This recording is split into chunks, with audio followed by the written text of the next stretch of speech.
Hello YouTube, and welcome back to World of Warships with WAD Race.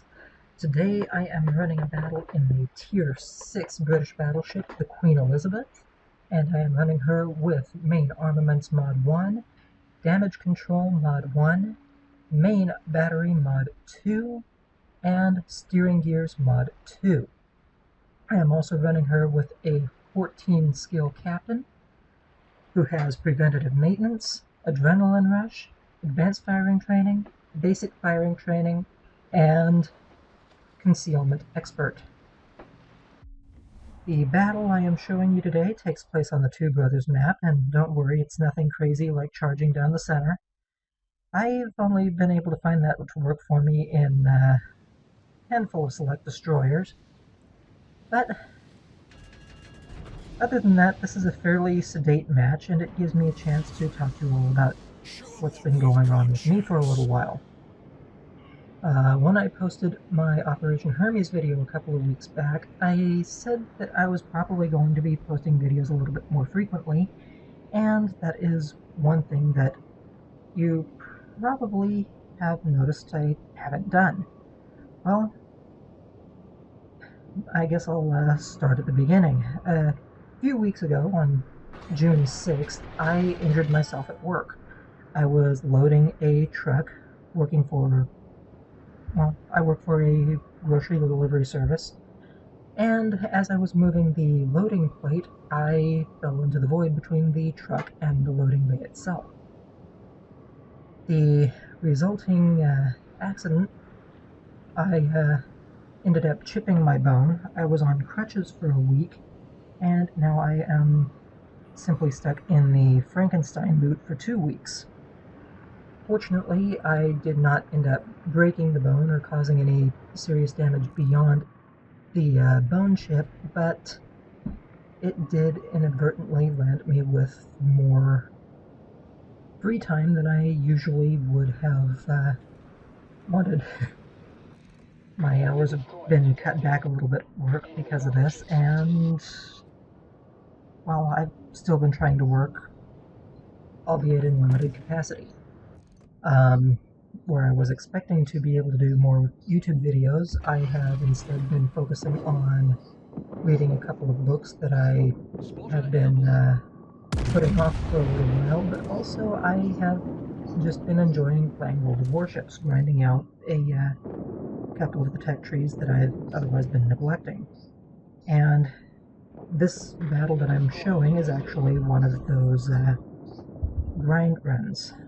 I was grinding out the King George V, and I was also grinding out the Tier 8 Japanese cruiser, the Mogami. And otherwise I've just been involved doing stuff around the house instead of what I thought I was going to be doing, which was devoting a little bit more time to furthering my video library on YouTube. But all in all, things have been pretty quiet. Yesterday, I was going to put this video together, but I ended up spending more time than I expected to at a auto dealership trying to get work done on my truck.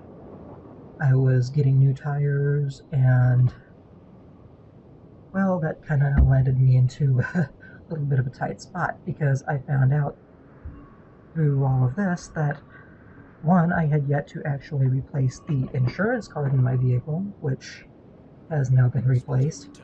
I have been dealing with, well, I found out that the last place to do the inspection on my vehicle forgot to put the nut or the wheel locks on my truck back into the glove box, so that has been lost, which was an extra cost and extra time getting both, one, determining that it was not with the vehicle, and two, time in just making sure that the service was taken care of.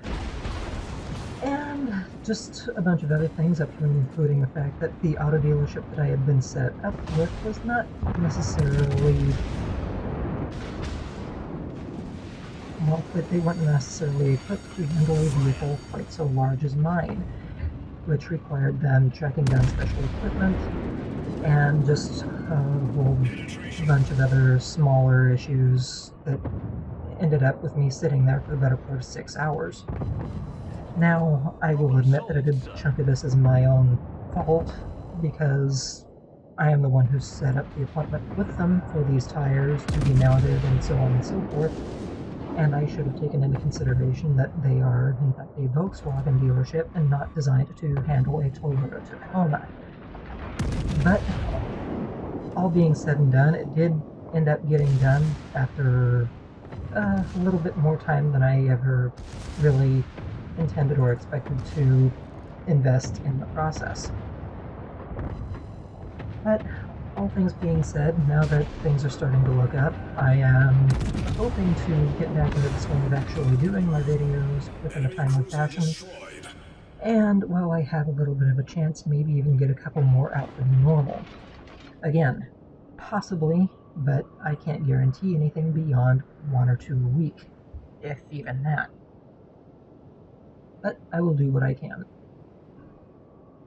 On that note, coming back to the battle here, this is about where things were getting very interesting, just kind of had a little bit of an onslaught coming down the center that we were dealing with. And I do have to admit, I do get a little bit too close to the action in this, with this Queen Elizabeth, but our friendly Nuremberg, a bot, is about to kind of even the odds and take care of all of that. Also, the friendly destroyer is going to finish it off. I take it back to Nuremberg, finishes off the ram. The friendly Sims just happened to get in enough damage where it was possible for the ram to actually be effective enough to end the engagement. I did take a little bit of damage via gunfire from the friendly Sims earlier on in the match, which I hadn't really noticed until about this point in time, and it was the torpedoes coming in from the enemy CV that actually caught my attention, and I mistakenly believed that that was from the friendly destroyer. And we can, as you'll see once it happens, I actually start discussing it in chat with the Sims and apologizing for being in the way, regardless of where the actual hit came from.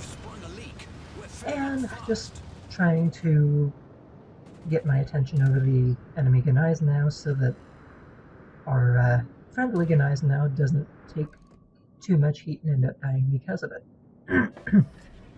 Problem solved, sir. And really, this is about where the majority of the match kind of had its interest, but then also kind of tapered off, because once this Gneisenau goes down, the only thing left on the enemy team is the enemy CV, and we spend a fair old amount of time chasing it down.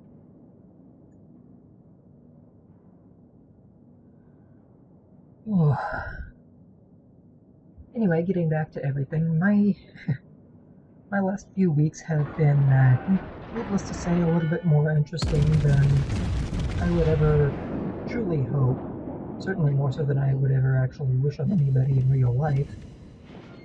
But it has definitely been keeping me busy with doctor's visits and checking my leg after the incident to make sure that there was no severe or lasting damage beyond what I've already mentioned.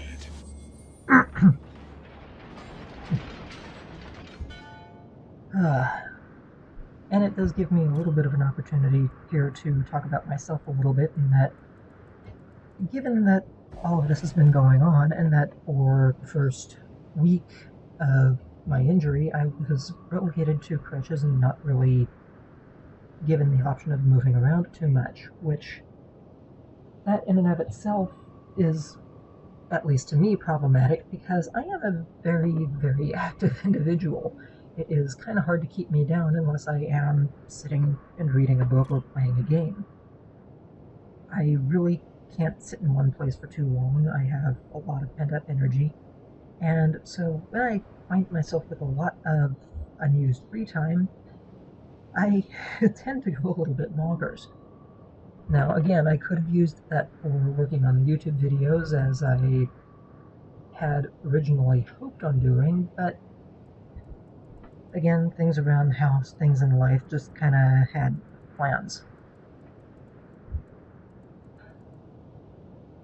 The other thing is that while I've been going through all of this, I have still been managing to get in time at work, which, while this was a workers' comp related injury and I am being compensated, I do tend to have a very honest approach to my work ethic. If I am not earning the money myself, I feel that I have not actually earned it, even if it is simply compensation for lost hours due to injury. And so, while I was on crutches, and even now while I'm running around in the Frankenstein boot, I am still doing my best to work to the best of my ability, and while I am also on limited functionality at work, I am still, again, doing that to the best of my ability. And I realize I'm kind of sounding a little bit like a broken record here.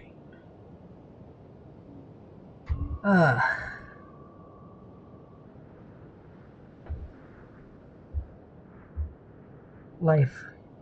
It definitely has interesting ways of throwing you curveballs. The other flip side of all of this is, while I've been sitting around at home with little to do, working on playing World of Warships and working on reading a couple of books, I have also just had a lot of time to myself to think, which in some ways that's a good thing, in other ways that's a bad thing. And while it just so happens that this also happens to be about the time of year where I end up in a little bit of a mood, a little bit of a nostalgic, I guess I could say a light nostalgic depression, if you can really put it that way.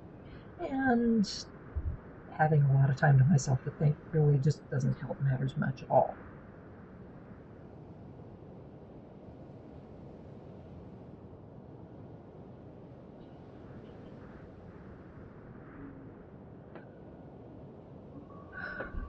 Now, of course, at this point in the match, coming back to the match itself, we're just finally getting to the point where we're able to do something about the enemy CV, trying to get line of sight on it, take it out, and finish the match.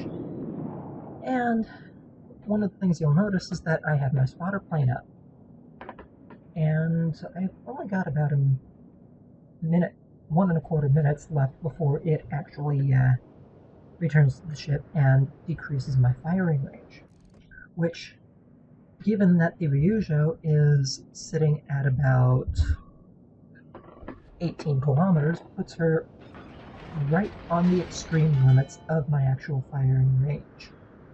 Without the spotter, I'm very limited as regards to my ability to actually attack the CV.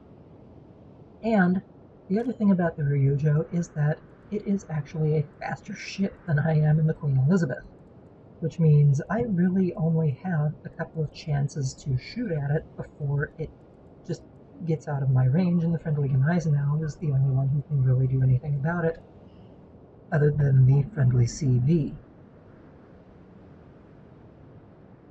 And you can see me kind of griping about this just a little bit in chat, but the CV does get spotted again before my spotter comes down. I take a shot, and, well, while the dispersion looks good once the spotter comes back, it is a very dramatic overshoot. And I'm looking at this, I'm looking at where the CV is on the mini-map relative to my firing circles, and this is just well outside of my firing range. Or I should say that it is literally right on the edge of my firing range. I do decide to take this one last shot here, and I'm fully expecting to not do much of anything to it. Which is why right here, I am severely taken aback by the fact that I scored 3 citadels through the upper deck at long range, not only at long range, but at my max firing range, and just finish off the match. It seriously caught me off guard. Anyway, for the match, 100,000 credits earned, 471 base experience earned, 12 aircraft shot down, 2 full kills. I do bounce back a little bit because I was trying to figure out exactly what happened. 77,000 done for a tier 6 match in co-op, which is fairly respectable. And overall earnings, 55,000 credits, 1,400 basic commander experience earned. On that note, I will let you all go get away from my tirade on life, and I will catch you all next time.